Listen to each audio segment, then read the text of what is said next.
Buenas tardes chicos, el día de hoy vamos a hablar sobre la expansión del capitalismo. Nuestro equipo está conformado por el compañero Juan Daniel, el compañero José Guadalupe y su servidor Mario Reyes. Fundador del capitalismo. Se puede decir que de existir un fundador del sistema capitalista, este es el filósofo escocés Adam Smith, que fue el primero en describir los principios económicos básicos que definen al capitalismo. ¿Qué es el capitalismo?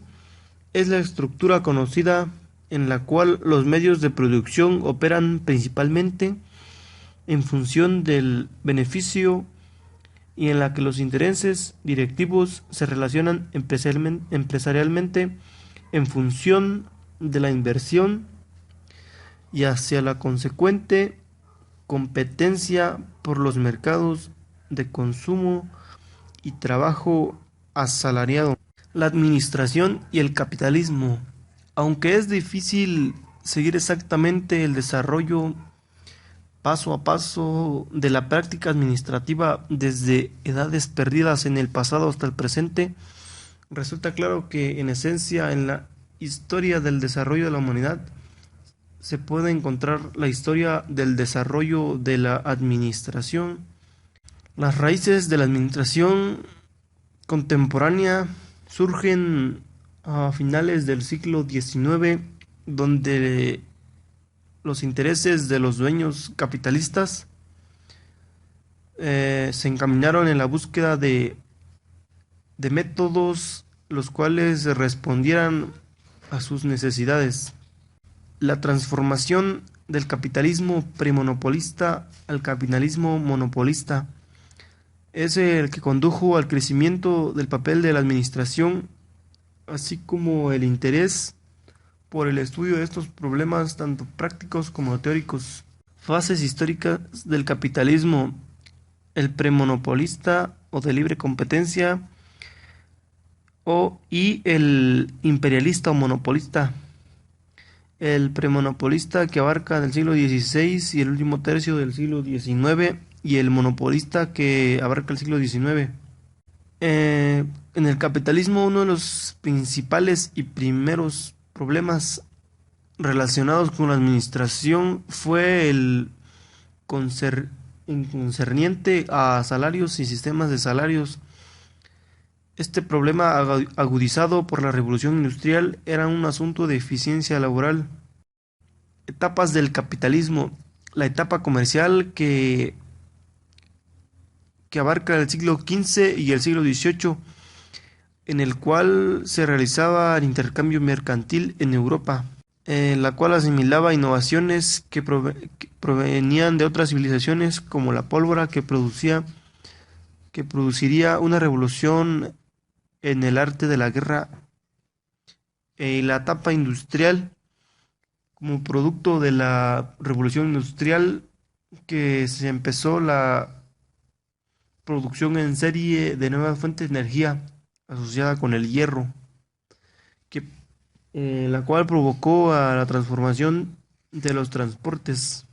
El sistema económico capitalista se desarrolló primero lo que fue el capitalismo mercantil o preindustrial a finales del siglo XVIII, en el que se realizaban los intercambios de mercancías. El capitalismo industrial o primera revolución industrial fue en el siglo XX, donde se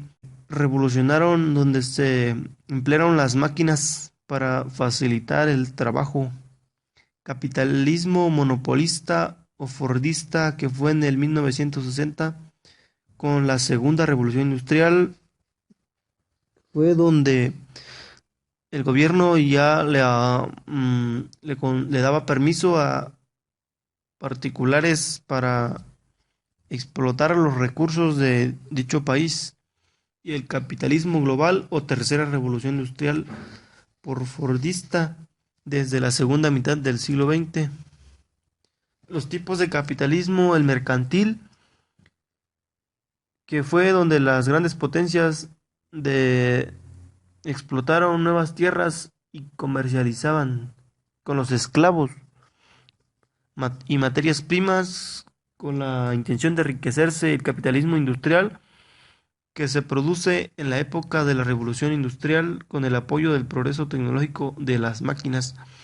El capitalismo financiero, que fue cuando algunas compañías comenzaban a exportar medios de producción tras la Segunda Guerra Mundial. ¿Por qué surge el capitalismo? Uno de los puntos principales en el que surgió el capitalismo fue durante la conquista de América. De esta manera, los países europeos encontraron riquezas a nuestro continente y las materias primas necesarias para desarrollar su industria. Es decir, que al conquistar América, los europeos explotaron los recursos naturales, ya sea materias primas o etcétera, para sus bienes propios. Crisis en el capitalismo. En el capitalismo hubo unos ciertos números de crisis que les mencionaré. En el año de 1929, el crack de la bolsa. Eso fue provocado y gracias a ello hubo millones de trabajadores que perdieron sus empleos y ahorros. La crisis de 1973. Esa crisis fue llamada la de petróleo. En 1994 fue la crisis asiática. En el año 2001 la crisis argentina.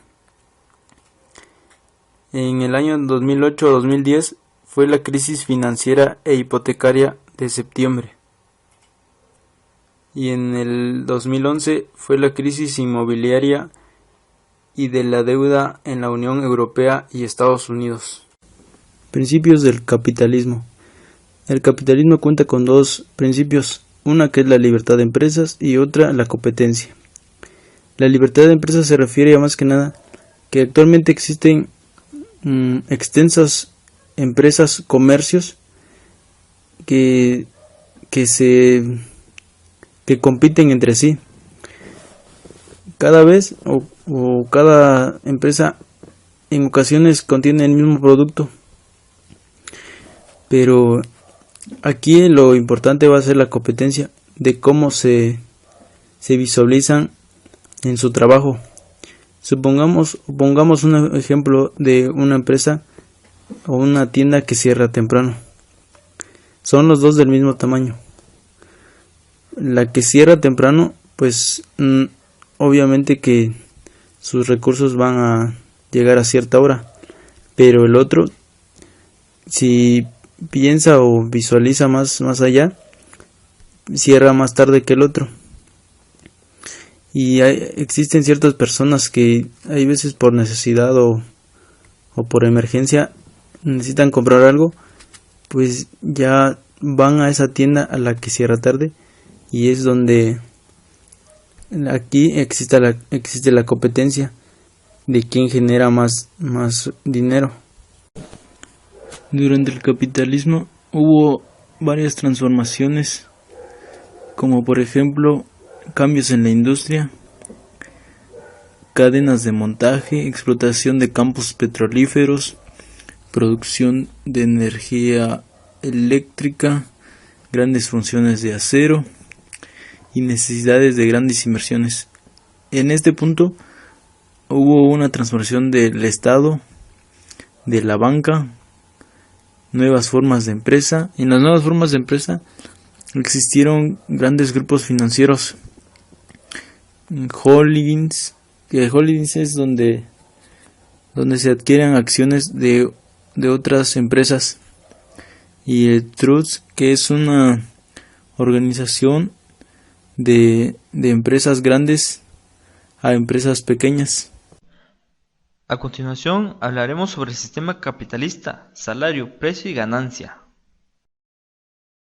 En este caso, la fuerza de trabajo es igual a la mercancía. Se dice que en el mercado estamos todos a pie de igualdad. Pero cuando se trata de la fuerza de trabajo, tras esta aparente igualdad, se oculta la desigualdad básica entre los propietarios y no propietarios de los medios de producción. Unos pueden lucrar con el trabajo ajeno. Los otros tienen que ponerse al servicio del patrón para poder vivir. Quienes dependen del trabajo para poder vivir, si no logran hacerlo, se mueren de hambre. En cambio, quienes venden productos hechos con el trabajo ajeno, nunca llegarán a morirse de hambre por no vender sus mercancías. Todos los días, la explotación capitalista reproduce esta desigualdad, dejando a los empresarios con una riqueza enorme y a los trabajadores a ponerse a la disposición de un patrón.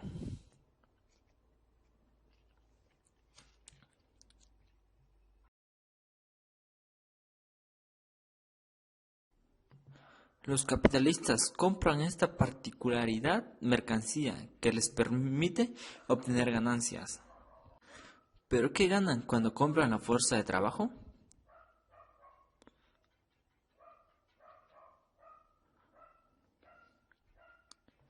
La distinción entre el valor que paga el capitalista por la fuerza de trabajo y el que generan los trabajadores en la jornada es fundamental para comprender de dónde salen las ganancias.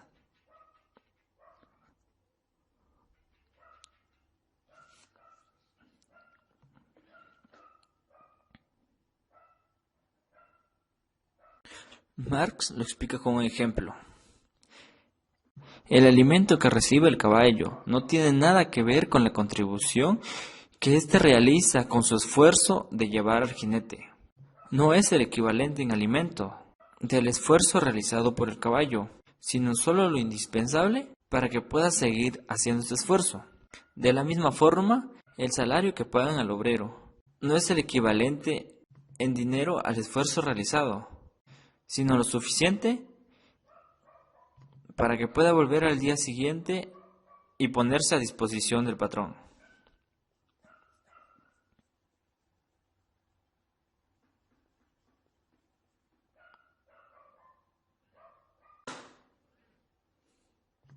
En el capitalismo, el valor de las mercancías se determina por el tiempo de trabajo promedio necesario para producir estas mercancías. Una mercancía vale más si a nivel social requiere mayor tiempo de trabajo para producirlas. En el caso de la mercancía fuerza de trabajo, su valor se da por el tiempo de trabajo socialmente necesario para poder producir otras mercancías que garantizan que el obrero pueda cubrir sus necesidades, comer, vestir, mantener a su familia, mantener una vivienda, etc.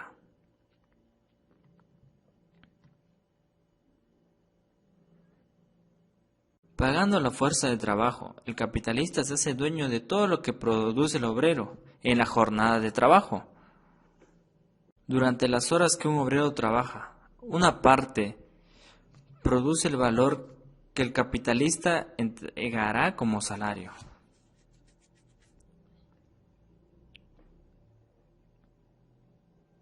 Durante el resto de la jornada, el trabajador realiza un trabajo excelente, un plus trabajo. En estas horas produce un valor que va enteramente directa a las manos del patrón. De esta forma, en el precio de las mercancías vendidas, una parte representa los insumos necesarios para la producción. Pero hay un nuevo valor creado por la fuerza de trabajo. Solo una parte de este se destina a salarios. Todo lo demás es lo que Marx llama plusvalía. Este robo descarado de horas de trabajo es la única fuente de los capitalistas. Bueno, estas serían nuestras aportaciones respecto al tema del capitalismo. Espero le hayan entendido y les haya gustado.